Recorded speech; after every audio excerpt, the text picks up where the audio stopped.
All right. During today's discussion, we'll explore various methods and techniques aimed at improving dream recall, empowering individuals to tap into the rich world of their subconscious mind and unlock the hidden treasures within their dreams. Today, with me, I'm joined by my friend and partner, Skyfall Blind Dreamer, as well as Amina from the Dream World podcast. And thank you all for joining us for an LDI official live stream. All right. So, just to go over a little framework of what we're going to be talking about today, I want to start with the who, what, when, where, and why of dream recall. And first and foremost, what is dream recall? Dream recall refers to the ability to remember the content of dreams upon awakening from sleep. And who can recall dreams? Dream recall is a universal ability experienced by most people, though the frequency and clarity of recall can vary from person to person. When does dream recall occur? Typically, dream recall occurs upon awakening, even if it's brief. It's most common during the transition from sleep to wakefulness, and often during REM sleep, rapid eye movement. Sleep when dreams are vivid and memorable. Where does dream recall occur? Dream recall happens within the mind of the dreamer, particularly in the comfort of their sleep environment. A clean, cool, quiet, and dark bedroom can enhance the quality of sleep and facilitate better dream recall. Creating an optimum sleep environment can improve the chances of remembering your dreams upon waking. And why is dream recall important? Well, dream recall provides insight into the subconscious mind, aiding in self reflection, problem solving, and creative inspiration.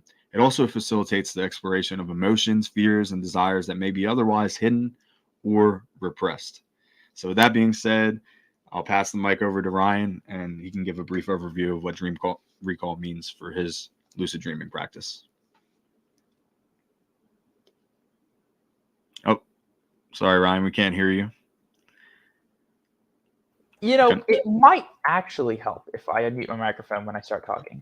I hear that's beneficial. You're good. So good afternoon, everyone. Let's try this again. On behalf of the Lucid Dream Initiative, thank you for all those who are actually listening or watching today. And let's talk about dream recall, specifically the how. We talked a bit about the why and all that stuff and the purposes behind dream recall. And obviously, I approach dream recall from a lucid dreaming perspective. I mean, the foundation of any lucid dreaming practice, regardless of how you ultimately end up lucid dreaming. If you aren't remembering your dreams, the likelihood of you having a successful lucid dreaming practice is very similar to the likelihood of having a stable house when you don't build a foundation first. That is what dream recall is. It is the foundation of a successful lucid dreaming practice. So how exactly do you do it? Well, I like to approach dream recall in terms of a cycle, in terms of a set of processes and things that you can do that can feed into each other and enhance each other, especially over time. And so typically the first thing that people hear, the first thing that people are taught in terms of remembering their dreams is to start a dream journal. And that's great. I mean, having a dream journal is really good advice. It helps you record your dreams. It helps you go back and analyze your dreams. But what if you don't have anything to write in that dream journal? A lot of people aren't taught additional methods for remembering dreams aside from journaling. And that's one of the things that I personally like to do when I'm teaching dream recall, because every single person out there talks about journaling. So I'll start there just because that's what everyone knows. And that's what most people will hear about. Try to journal dreams. You can use a format, any format of your choosing. Try to journal them as close to waking as possible, because the longer that you wait, typically, the less clear those memories tend to be. They tend to fade more easily over time. So the closer you are to waking, the best retrospective, that means after the fact, recall you're going to have of your dreams. So you can do that in a format of your choosing. Try to pick something that's comfortable, something that would feel easy for you. You can even do more than one format. So for example, you could record them to just get the notes down immediately. And you can go back and listen to that recording and write a more refined version of it later if you want. You can physically write them. A lot of people like to do that. You can get a physical notebook and actually use handwriting and write down your dreams that way. That's pretty popular. You can also use an app, and some apps will give you voice dictation capability, voice recording, or dream journaling. You can also do that on your computer. Any format that is comfortable to you. It shouldn't feel like a chore. It should be something that is the most convenient for you, that gives you the opportunity to note down as much detail as you are comfortable recording. with an understanding that the more detail you remember and you note down, the more likely you are ultimately to have more vivid dreams through dream recall in the future, because you're making those memories important. And also, the more details you write down and record, the more you can go back through them and analyze them later. And before I get into the other recall methods real quick, I just want to discuss what you can use the dream journal for. It's not just to help you remember your dreams. There's short-term recall. Okay, well, I remember what I dreamt last night. Well, what about a month from now? Will I still remember that? There's long-term recall. Okay, let's go back through my dream journal. What did I recall? What did I dream on this night?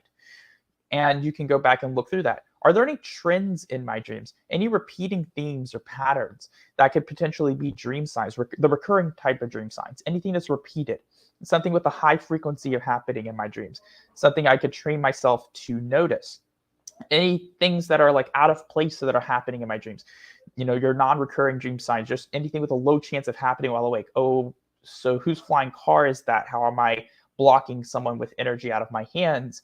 Anything like that. Why was I walking around my bedroom with glasses on last night, climbing into my bed when I'm actually traveling? Why? Excuse that. That's unimportant. Let me just put my phone on airplane mode so that doesn't happen again. There we go. And so yes, so you can look at your dreams, you can analyze them, look for repeated themes and patterns. But that's just the dream journal aspect. What about actually getting dreams to put in there if you're not already remembering them already? There's several different things you can do in addition to your dream journal. And at the end, I'm going to describe how you can put them into a cycle.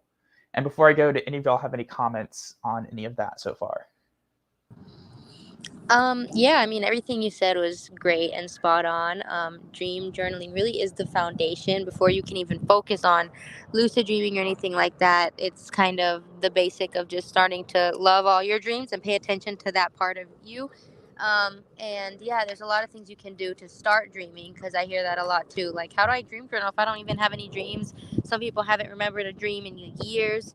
And it's really rewarding to me to see people come back to me and start being like, oh yeah, like, I started to remember more. I started to just have more details or more vivid aspects of my dreams, and that's really interesting. So once you start to remember little by little, it's like a muscle that you flex every time it gets stronger. So it just takes some patience and some experimenting. But yeah, I'm excited to get into the tips of how to remember more. Awesome. Because just the context, we all dream, even people who think they don't dream. And I see this on Reddit. Well, how do I lucid dream if I don't dream? How do I start dreaming? You don't. You are dreaming. You're already dreaming. You're just trying to remember them. It's typical for the average person getting a healthy amount of sleep to dream around, say, 4 to 6 times a night. That's just counting REM periods. We can dream in non-REM sleep too, but those dreams tend to be a little harder to recall, less vivid, more thought-based, and memory, like thinking about just like thoughts and ideas, and not as much narrative or image, or based in that kind of way. And so how do you go about remembering them to put dreams in your journal? Because there are other things that you can do. So one of the things you can do at night, say you have an empty dream journal just sitting there in front of you, and it's your first night of dream recall practice, and you have never done dream recall before, and you're one of those people, like a lot of people, who just don't remember your dreams very often at all. Like, one of the things you could do is you could try to write down an old dream that you've had. You could try to do that as well. But one of the best things you can do that will also be paired with another practice later is to set intentions to remember your dreams. Basically, you are deciding to do something in the future. That decision is something that is important to you, and you typically associate that with the circumstances in which you want to do the thing that you're deciding to do. In this case, you'd be deciding to remember your dreams when you wake up. So you're associating waking up, getting up, not necessarily even getting out of bed, just waking up with remembering dreams. And apologies for the noise. I'm actually at a resort right now, and there's a lot of families and doing stuff. Anyway, so you set this intention. A lot of people see intentions as like mystical or mystifying, or they see these intentions as, well, how does this even work? Or they hear the term intention and they're just sort of put off or overwhelmed or intimidated by a term that they've not heard before, which is, that happens to a lot of people. You hear something, you're not familiar with it, and you don't know if you can do something because you've never done it. But the secret is setting an intention using what's called prospective memory, or a memory to do things in the future, is a normal part of being a human being. It is something almost all of us do without even knowing that we do it. We just decide to do something in the future and we remember to do that thing in the future. Most of us do it, and there's nothing mystical or unnatural about it at all. It's just another skill that you can train and improve your ability to perform. And so I like to demystify intentions because I think that's a really important thing when you get into dreams and dream practices, to understand that intentions are normal. Perspective memory is normal. It's something we do naturally. And there's really no hidden secret about it. So once you set your intentions to remember your dreams and you go to bed, what do you do immediately when you wake up? Because the dream journal isn't necessarily the first thing you do when you wake up. The first thing you should do when you wake up, typically, is try to do something we call dream delving. So you want to stay in that position that you actually woke up in. Try not to move and think about, what was I just doing? And invoke your senses. What was I seeing, touching, hearing, smelling, tasting, if you were doing that? What emotions was I just experiencing? Was I like happy, sad, angry, frustrated, annoyed, etc., etc., etc.? What kind of ideas were going through your head? One time I was doing this and I just got the word, I think was it bolt cutters? I got the word bolt cutters from just nowhere. It came from a dream thing, but I couldn't remember the dream. I just remembered the word bolt cutters. If you can't remember any dream scenes, try to think about thoughts and emotions and things, and eventually you will journal those things that you were remembering, those feelings or ideas, because they likely came from dreams that you were just having. If you do get dream fragments, what you want to do is try to remember them in reverse chronological order. That means starting at the end and working way back to the beginning. And we do this because memory itself is really associative. You remember things because you can associate them with other things.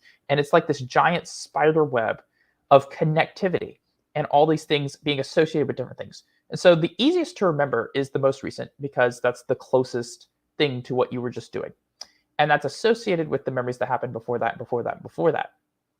And one final powerful tool that makes dream delving really helpful is something called state-dependent memory.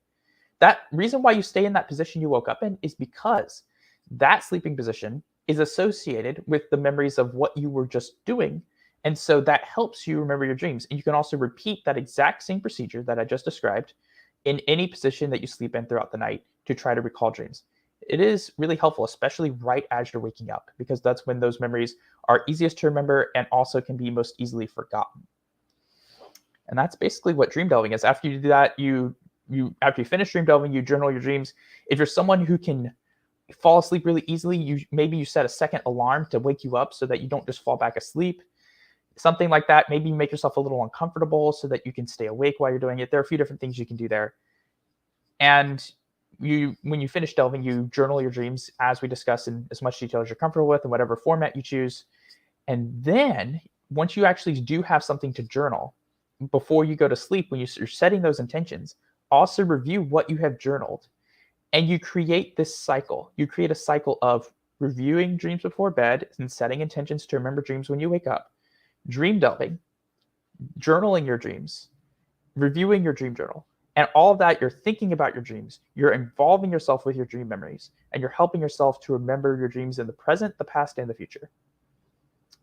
And I think the final note I'll talk about with dream journaling is something called dream tagging.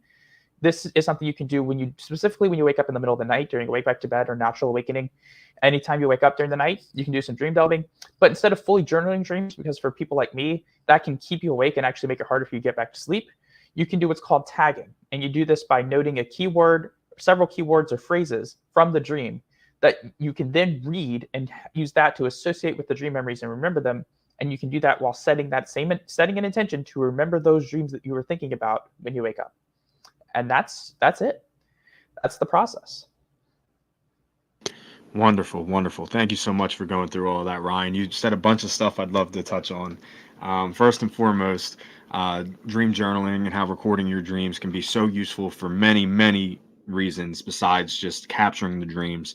There is that post-analysis, which happens over time to detect trends and other dream signs that can prove useful for your dream work practice at length. But also, where do you start when you don't have anything to write down? That blank page can be oh so intimidating. So I'd like to just hit on that a little bit more. and to take a few steps back before I cover some of the things you mentioned about dream delving. We've got somebody in the comments who is insisting, they've had a hard time the last few weeks, specifically remembering any dreams. In the first few seconds, they're already gone. So what do they do? And I think dream delving is the solution for you and the foundation for anybody who's trying to start improving their dream recall tonight. So let's go back. Where do you start when you have a blank page and an empty dream journal of any kind? It doesn't have to be a physical notebook. A lot of people prefer digital apps.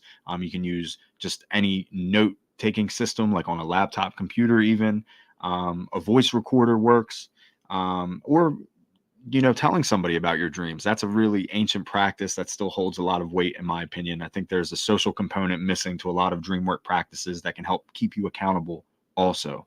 But in my opinion, if you really want to start strong with recording your dreams, and this is like the first night of setting your intention, I'm going to remember my dreams. Maybe you should start with that sort of mantra or a mnemonic device that can help really remember the intention itself, right? So one thing I like to recite, especially right before bed, is I will remember my dreams. A positive affirmation, really simple, short, and easy to remember. I will remember my dreams. Because as Ryan mentioned, everybody dreams every single night. You just might not remember it. And then another thing I wanted to mention is writing that intention right in the first page of your notebook can eliminate some of that anxiety you feel about getting started. So maybe the cover page or the very first blank page you turn to, start with that intention, write it right there as like a bit of a personal contract, and promise yourself that you will remember your dreams. And putting it down on paper almost materializes it. You can repeat it, audio form to yourself as well, whatever format works best for you. But another suggestion I have, which is my personal favorite, and this is something we refer to as dream incubation. And you can also refer back to some of the deep dives we've done on this channel here at LD Initiative on YouTube.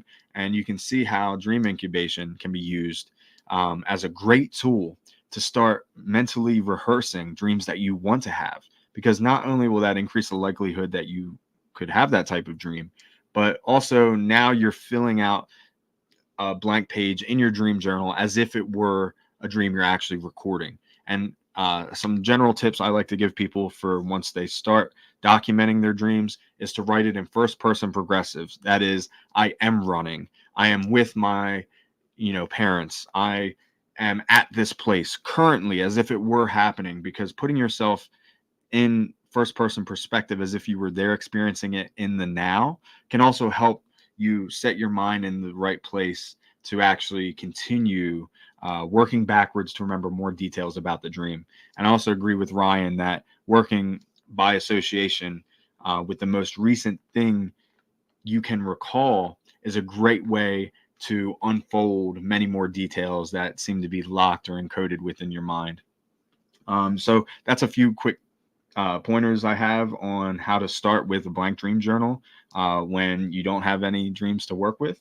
And also another great thing you can do is start the night before, not only with the intention as you're falling asleep, reminding yourself of what you want to achieve, but also putting pen to paper or voice on file and stating the time you went to bed.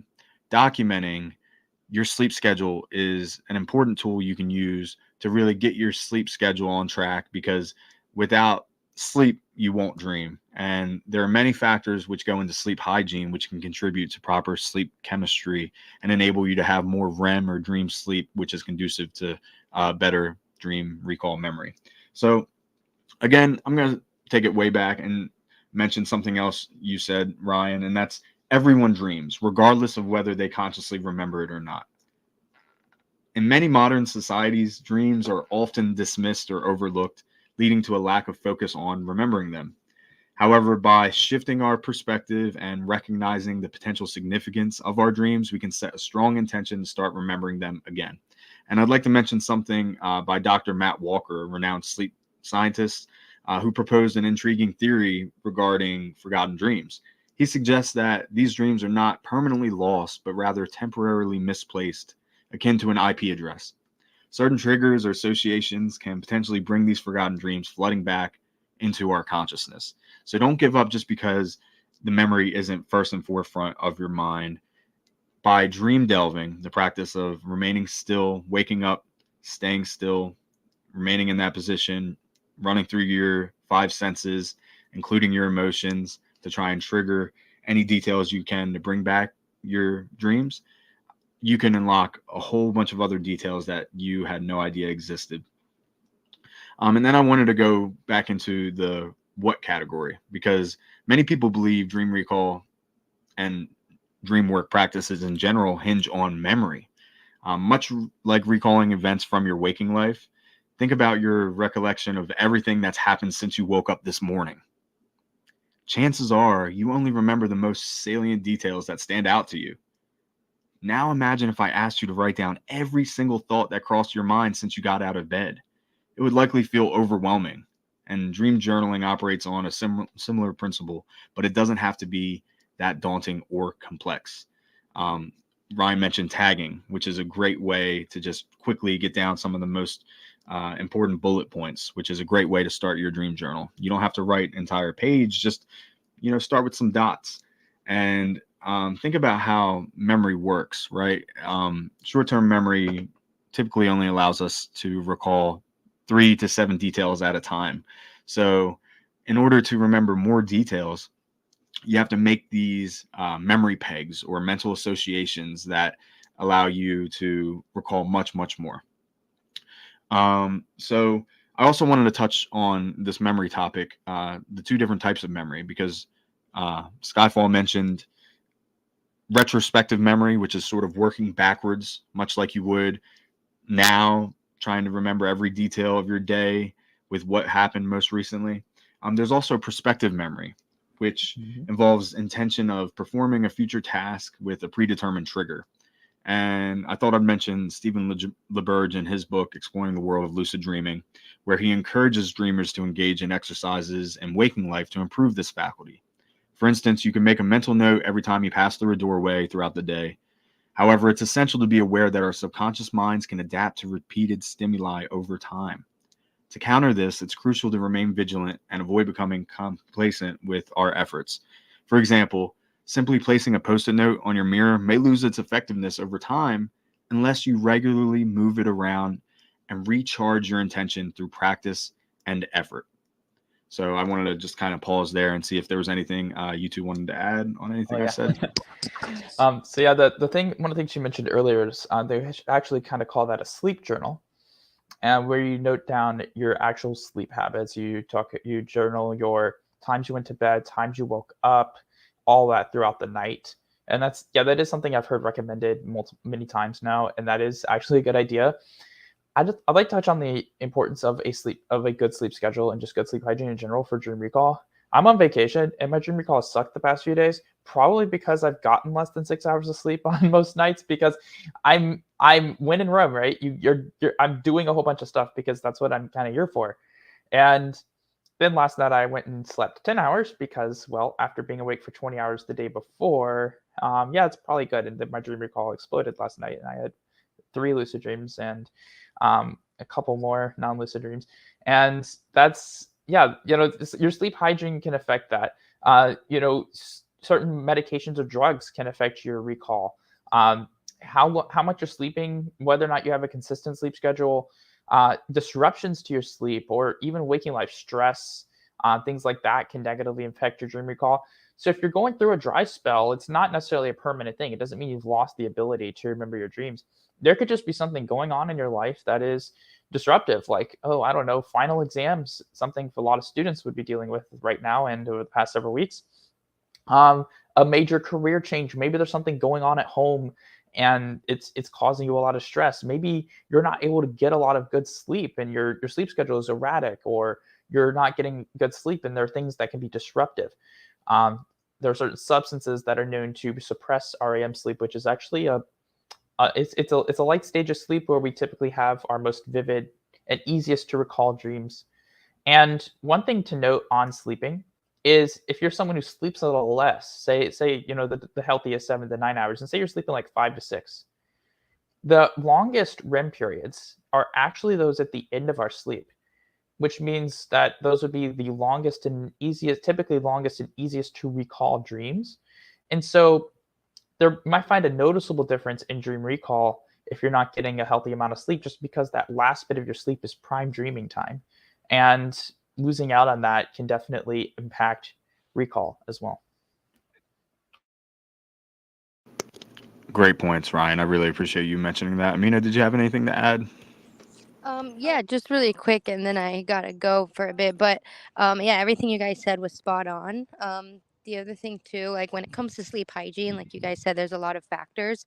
One thing that I've noticed for me is when it's dark in my room, I sleep more and I dream more as well. So that's one thing. And then also I use a voice activated recorder as a dream journal, which allows me to do the dream delving and just start speaking as I'm laying there. So those are my main tips. Yeah, I love that. You're using the ultimate technology to avoid moving unnecessarily, which in and of itself can pull you out of that dream state. Like Ryan mentioned earlier, it's a state dependent memory. So even just shifting in bed to grab your phone and navigate the apps or to activate your voice recorder can bring you further and further away from the dream and into your physical body. And I love your comments on sleep hygiene and the environment itself. So that sort of goes into the next category I mentioned earlier, which is when and where do dreams happen. Um, Thank you so much, Skyfall, for bringing up sleep chemistry again, because for the longest time we thought that REM sleep, rapid eye movement, was the only time we dreamt, and that's been proven not to be true. However, it is still the largest likelihood for your dreams, perhaps the most vivid and most memorable dreams. So the way to capitalize on more REM sleep is to not only sleep longer, but to have proper sleep chemistry, because there is a sweet spot. 7 to 9 hours is the average recommended length of sleep for adults for a reason, because if you sleep longer than that, then you're sort of taken away from your next night's sleep. So one thing I'd like to mention about when and where dreams happen is that consistency is key, not only in keeping a dream journal method, but also in sticking to a schedule. And the best way to get started, if you have sporadic sleep, and let's say you have school or work, or if you're traveling like Skyfall is, and your sleep's all over the place, do your best when you can to at least wake up at the same time every day. And what I've found in my experience is that your body will naturally feel tired when it's time for bed. And if you stick to that same wake up schedule and sort of align yourself with a consistent circadian rhythm, then your body is going to learn your habits and discover when it's time to wake up and feel sleepy. And this will lead to more quality balanced sleep, which means you'll get deep sleep earlier in the night when you first fall asleep, and then more REM later in your sleep cycles, the longer that you sleep. And interestingly enough, don't underestimate the potential for naps, because this pattern sort of inverts itself. So if you're sleeping 6 hours a night, like Skyfall is recently, because he's living it up and enjoying his vacation, then that's great. But if you can slip in a quick nap just to recharge your batteries, then what I've found happens is you actually experience longer REM periods earlier in your sleep cycles during the day. And we're not quite sure why that it is. It might be due to temperature or light exposure. But yeah, the jury's still out on the theory as to why the chemistry changes around. It's probably due to our brain activity as well. Yeah. There are a couple things that I am aware of, because in terms of talking about naps, what is most recommended and what they've talked about and looked at is more or less morning naps, or naps within a few hours after you wake up, and no sooner than 6 hours or 8 hours before you actually go to sleep at night. And also nap duration. And this is obviously something that'll vary from person to person, because some people are just lighter sleepers than others. Me. And it might be a little different. It might take me a while to actually fall asleep at any given time. But one of the things they say is not to sleep for more than, say, like an hour or so, or I think even less, because there comes a point where you can get into N3 sleep, which is our deep restorative sleep. And if that does happen, the worst thing that can happen is waking up from N3, because that has what's called sleep inertia, which means you actually feel more tired and less energized if you wake up from N3. And that can have negative effects on your sleep schedule and your ability to fall asleep later.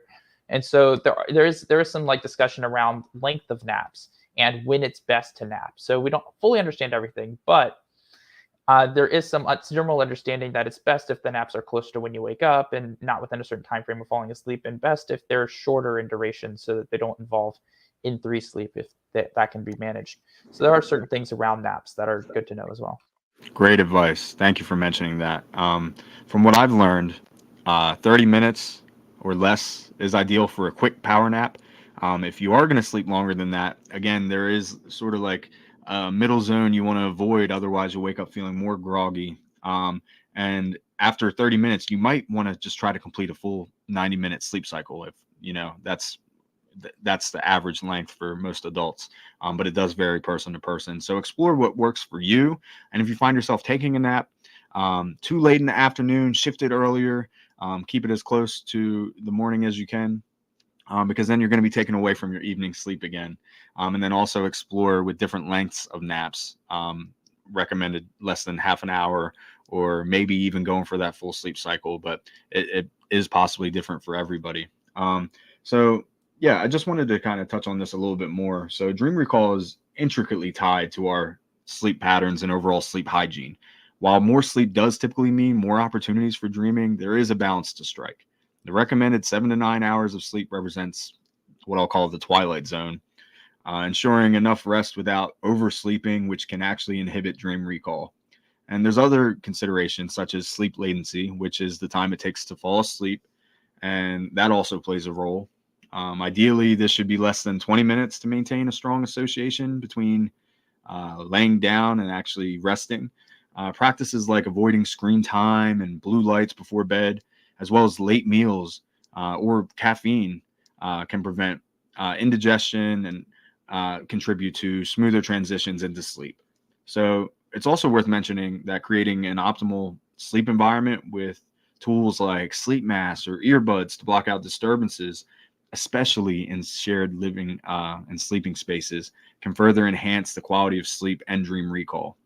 And there's personalized tools that I use myself, like a smartwatch with a gentle vibrating alarm that can help wake you up gently, avoiding jarring interruptions that may, shock you awake and take you out of that dream state. But ultimately, consistency is key. By establishing regular sleep times and wake times, our body's natural rhythms become attuned to these patterns and promote better sleep chemistry and potentially more REM sleep, where dreams are most vivid. So catching those brief awakenings during the night and focusing on the dreams that just departed will stay fresh in your memory and can further enhance your recall. So yeah, that's sort of like the when and where. We covered everything from the timing of sleep to where you sleep, including your bedroom, having a nice, clean, cool, dark environment, waking slowly and gradually, staying in tune with, your dream delving, which can help activate those memories that seem lost at first. And before we wrap it up, I'd also like to talk a little bit about, why we practice dream recall. So at the very beginning, Ryan mentioned all the different reasons you could, pursue this habit, not only for the sake of remembering your dreams, but also for dream analysis, which is a whole another animal in and of itself. There's a lot of information you can gather from dream analysis about things that might be bothering you mentally, physically, even, and through analyzing patterns over time in your dream records, you can discover more things about yourself as well. So, do you have anything else to add about that, Ryan?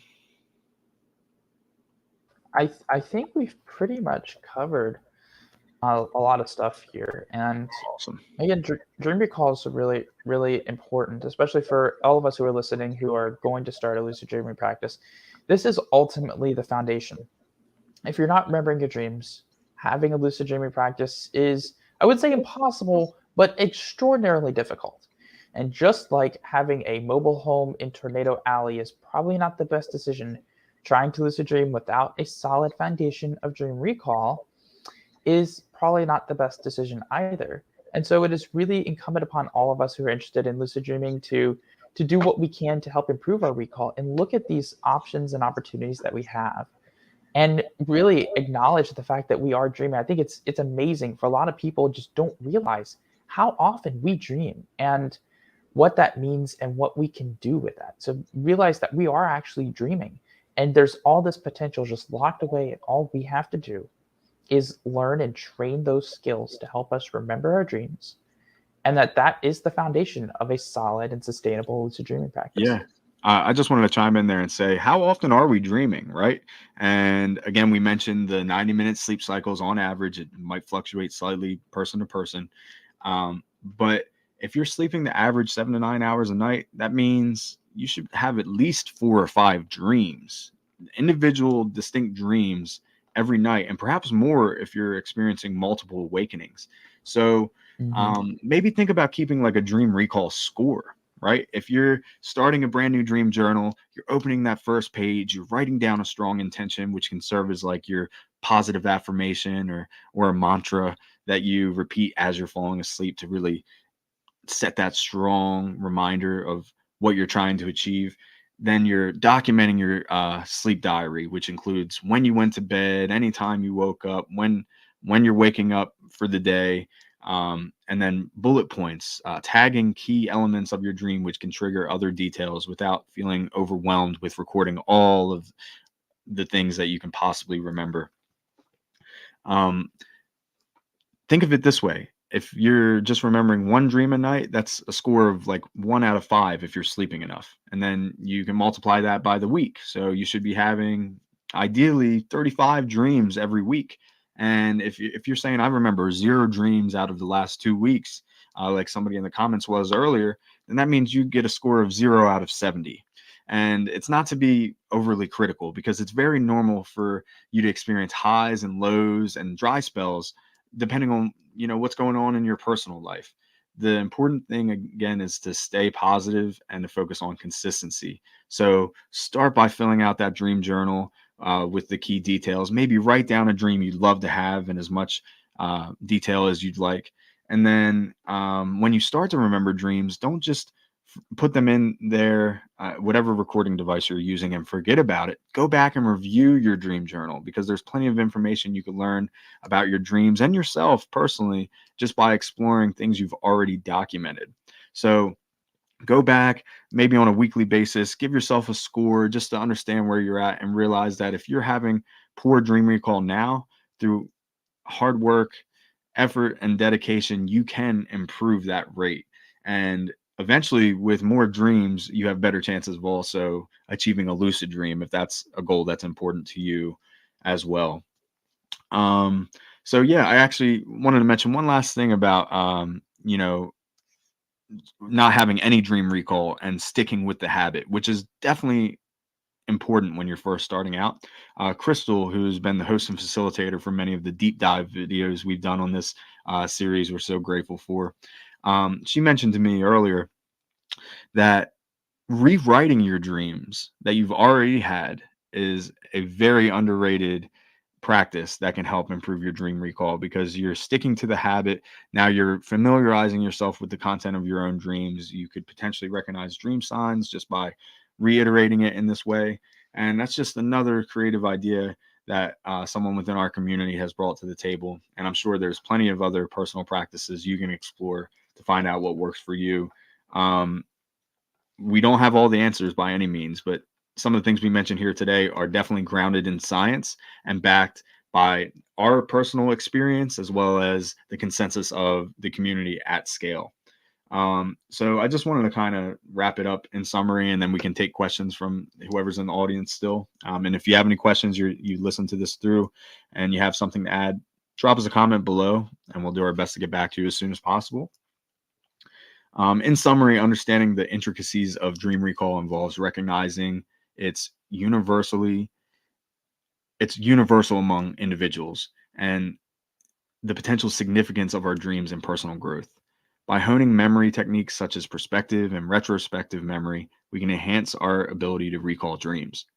Moreover, maintaining good sleep hygiene, including consistent sleep schedules, Optimal sleep environments and avoiding disruptions is crucial for fostering better dream recall. Practice dream delving. Wake up, stay still, run through your five senses and your emotions, and try to remember as much as you can before shifting positions and repeating. Cons- um, Ultimately, by integrating these principles into our daily lives, we can unlock the hidden treasures of our subconscious and gain valuable insights from our dreams. So, thank you so much, Ryan, for joining me for this conversation. I know we've covered a lot. Hopefully, whoever hears this can take something meaningful away from it. Did you have anything else to add before we ask the audience if they have any questions? No, I actually don't. And I was just checking the comments to see if anyone was asking questions. I didn't notice any come in just yet. But I think we've, like, again, I think we basically covered this pretty thoroughly. Awesome. And looking forward to any questions anyone may have. Also, just as an aside, if you're watching this on repeat, if you are not here live, but you're watching this after post production, please leave any questions you may have in the comments and someone will respond to you. With that being said, let's see if anybody has anything for us. Okay, great. So Ada again said that I love to drift away into sleeping. I drift away in less than 5 minutes, laugh out loud, even during the day. And I would actually argue that less than 5 minutes, you might actually be overtired, Ada. And sometimes it's worth mentioning that there should be a transition from wakefulness to sleep, especially if you're trying to set a strong intention and remember your dreams. I know that sounds so meta, but Mhm. it's true. Because if you're sort of like hitting the bed and blacking out, and the next thing you remember is waking up and you got to get your day started, you might want to develop more of an evening routine that allows you to wind down peacefully and relax without Yeah. crashing per And se. with that being said, one of the things that I find really helpful for setting intentions like this, and this also goes along with because you and I all talked about Jesse talked a lot about setting those intentions, as you're falling asleep. But again, I also I also recommend setting the intentions to remember your dreams while reviewing previous dreams. So actually, being in your dream journal, whatever you're doing, listening or reading, whatever dreams that you have recorded recently. You don't have to go through like a ton of them, but go through some of them. Remind yourself of them. Think about them. And while doing that, set that intention because you're actually going through your dreams, going, okay, well, here's what I actually dreamt. And now I'm going to remember what I dream about tonight. I'm going to remember that the next day. And so doing that, but also in bed, if you're setting intentions, and this also goes through, say, doing cycles of mild, which is something we may talk about, probably will talk about at some point. But if you're doing that, you can also do something like that sitting up. If you're someone who falls asleep really easily and quickly and finds yourself getting really distracted, you can do something like this sitting up for a little bit before you actually lay down and go to sleep. I find that benefits me. I don't fall asleep easily, but I can get distracted easily laying in bed. And so sometimes I find that just sitting it up and doing mild before I go to sleep, doing some cycles of mild, can be really beneficial before I actually lay down and go to sleep. So that's just something I wanted to throw out there. Yeah, and that actually reminds me of something Sensei told me before, which is your dream recall has a direct correlation to the amount of time you spend thinking about your dreams. And that's not just the time you spend setting an intention before bed or upon awakening or when you actually do wake for the day and you're ready to record either something you remember or a previous dream or a dream you'd like to have. But while you're awake, just spending time reminding yourself, being mindful of what you're trying to achieve. Today I'm going to make sure I get sunlight and exercise, and I'm going to eat well. And here's an underrated suggestion: hydrate. Right, our bodies depend on hydration. If you're dehydrated, your brain doesn't function properly, and your memory will be affected. That's a fact. So make sure you're getting enough hydration throughout your day, and not necessarily close to bedtime, because at that point you should be winding down for bed. You shouldn't be eating heavy meals, and your body will be focused on digestion. And then waking yourself up to use the bathroom can also prevent proper sleep chemistry. Um, if you're absolutely struggling with dream recall, capturing those brief awakenings that we all experience and usually forget is the perfect time to really recharge your intention every time you feel yourself awakening in bed. Try not to move. remember, I want to remember my dreams. And Dream if you delving. do, yep, dream delving. And if you Whenever you do, wake up. make sure you remember as much as you can before you move, or you might be missing some critical details that could lead to more memories. Hey, DK, I'm glad you could join us. Actually, we did have a question in the chat here, Ryan. It said, I did see it. what is your framework for dream work? Jungian, etc. And what Lucidity. teachers do you For follow? me, it's lucidity. For me, it's my main whole thing with dream work is lucid dreaming specifically. So I don't do analysis or interpretation. That's not really something I get involved in. So my framework is lucid dreaming. It is exploring my dreams, enjoying my dreams. It's having a passion for them, and learning to know that I am dreaming while I'm dreaming, and do that while understanding how to remember my dreams, and having decent sleep, all those things put together. I don't really have an interpretation based framework for my dreams because that's not really something I actually do personally. Amina is someone you would want to talk to about that, because that is something that she looks into a little bit more. Out of all of us, I think Amina is the one who engages in that the most. Yeah, that's fair. And it's funny now that you mention it, Ryan. We do each have our own different focal points. You're definitely more frequent lucid dreamer than I think the rest of our founding members of LDI are. I'm actually not focused on lucidity. Dream recall has been my primary objective recently, especially because I used to consume marijuana. It's been a huge hindrance to my practice over decades of experience now. And every time I stop smoking, which I haven't for a while now, the dreams come flooding back, and I'm plagued with nightmares. And so I've focused on improving my dream recall first, which I've discovered is highly dependent on quality sleep. So whereas Ryan might focus more on lucidity, I actually focus more on sleep hygiene and like waking life practices that are conducive to a better sleep chemistry. So if I were to get into dream analysis, I do. I'm very familiar with Jungian approach. I think universal archetypes are a great way to sort of take your personal experiences and to drop the ego and any filter that might be preventing you from coming to your own personal conclusions and looking at things from a collective conscious standpoint. I also wanted to get in, because you kind of changed the subject there before I could get in earlier on dream delving. There was one other thing that I think is really important, that, when you're talking about the awakenings and stuff, that's really useful. The way we wake up is really important. And I wanted to hit on that a second, because natural awakenings are the best for dream recall and dream lucidity. One of the things that can be most disruptive to recall is being startled awake. So if you have an alarm that is like really startling in nature, you jolt out of bed and your first thing is, turning that alarm off, because, it's really loud and annoying. And that can actually be disruptive to dream recall. One, you're out of the position you woke up in. Two, your thoughts are immediately on something that's demanding your attention. So that alarm is immediately demanding your attention, and your thoughts aren't on your dreams. So those awakening naturally is actually the best for recall, because it's tends to be slower and gradual. Nightmare awakenings excluded, because you can wake up really startled and stuff from nightmares and stuff. So excluding that, your average typical natural awakening is going to probably be slow and gradual. It's going to give you the best opportunity to think about and remember your dreams, and also to practice any type of lucid dreaming methods, whether you're doing like a wild approach or anything like that. You're going to make it easier to fall back asleep too. So yeah, just something I wanted to touch on there for a minute. Yeah, I love it, and I could talk about that all day long. So to kind of bring it back full circle to Jen's question, the teachers that I've been following recently to really help with my dream work practice are it's actually Andrew Huberman, which has his own podcast, the Huberman Lab. He just concluded a great series, actually a 6-part sleep series, and he talks at length about daily habits and routines which can help you achieve better sleep. And I mentioned earlier Matt Walker, who was the last guest, who talked specifically about lucid dreaming. But I'll share a few tips and tricks really quickly I've learned from him.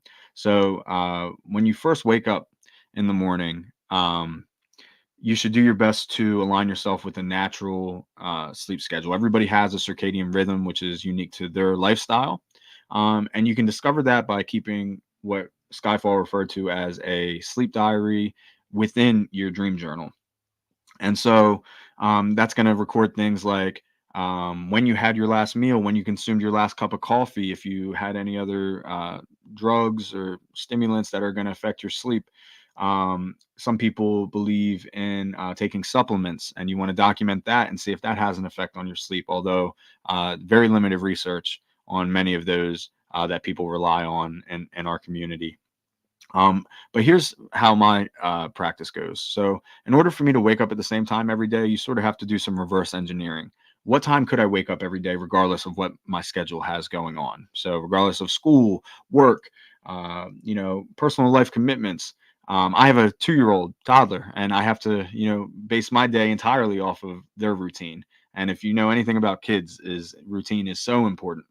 I also take care of several animals, rescue dogs and cats, and even a guinea pig, right? And so you better believe that they are on their own schedule and they know when it's time to eat, sleep, and to go outside, for example.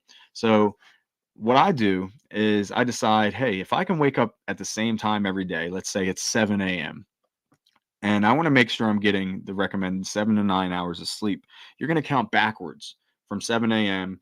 Let's say the average 8 hours, right?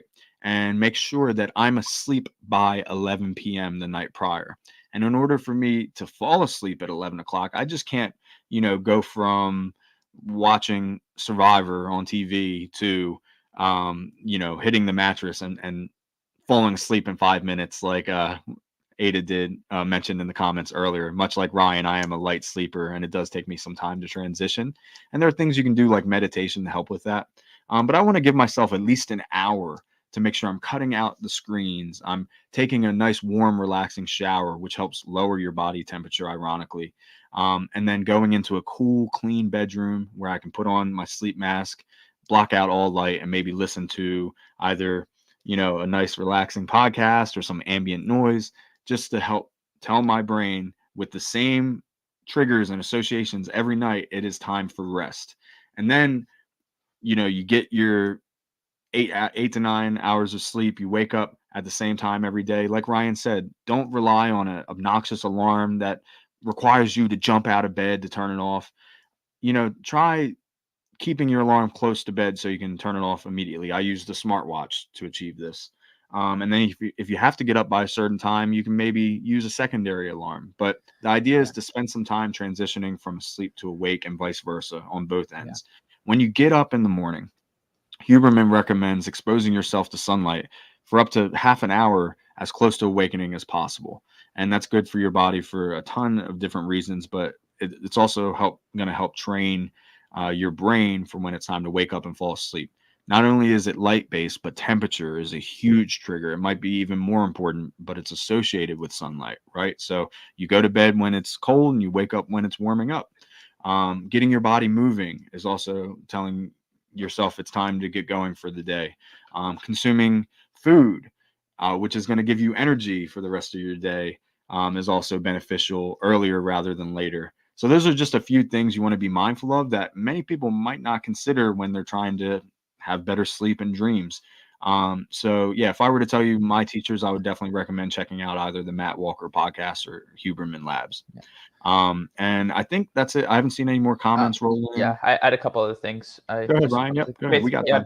Based on the alarms thing, because obviously there's no one size fits all to this. And the one thing I want to circle back to is that we are all different. So, Night Owl and I both are light sleepers. Ada is obviously a deep sleeper. A really gradual or light alarm, I don't know if that would wake you up. Like, I would say you're a deep sleeper, I'm assuming, but you fall asleep really quickly. There's some people where the average alarm doesn't actually wake them up because they're such a deep sleeper, they can sleep through it. Some people wake up really, really fast, turn the alarm off, and like fall back asleep within a minute. So it really does depend on the person. I really like suggesting a kind of twofold approach. One, you have your alarm, but then you also set intentions to wake up, to notice when you wake up before that alarm. And that can actually help you wake up before your alarm goes off. And they can be surprisingly accurate. Like, I set an alarm for 11. My attention wasn't very accurate this morning, but like I knew that alarm was there and I didn't want to just wake up to the alarm, but I actually woke up like an hour beforehand. I was like, okay, it's time, just time to get up. But you can set an intention, and sometimes I can wake up within like a few minutes of when I've set an alarm. Like it's really uncanny sometimes that I can wake up like 2 to 5 minutes before my alarm's going to go off. And that can really be beneficial in that way. But yeah, the secondary alarm can be something that's more startling or needs to get your attention more, like this is your cutoff point. And then there are certain alarms out there, and I do recommend each person does their own research. Determine what can and can't wake you up. Obviously, you don't want to experiment with something like this. If you really have to get up, you want to find some time where you can experiment to find something that works for you that's not going to be disruptive to your waking life, to your normal life. But look into gradual alarms. There's certain alarms in things that the tones are more gradual, but they also start out soft and increase in volume gradually. The point of that is to wake you up slowly. So there are certain alarms that do that, and see if you can find something that works well for you, because it's all about each person being a little bit different. Understanding that your sleep and my sleep are not the same thing, and so our recommendations are more general in terms of sleep and waking up. But you can try to take what you can from them and find something that works for you. Is the ultimate point at the end of the day. Love to hear that. We're all about personal practice, and I agree.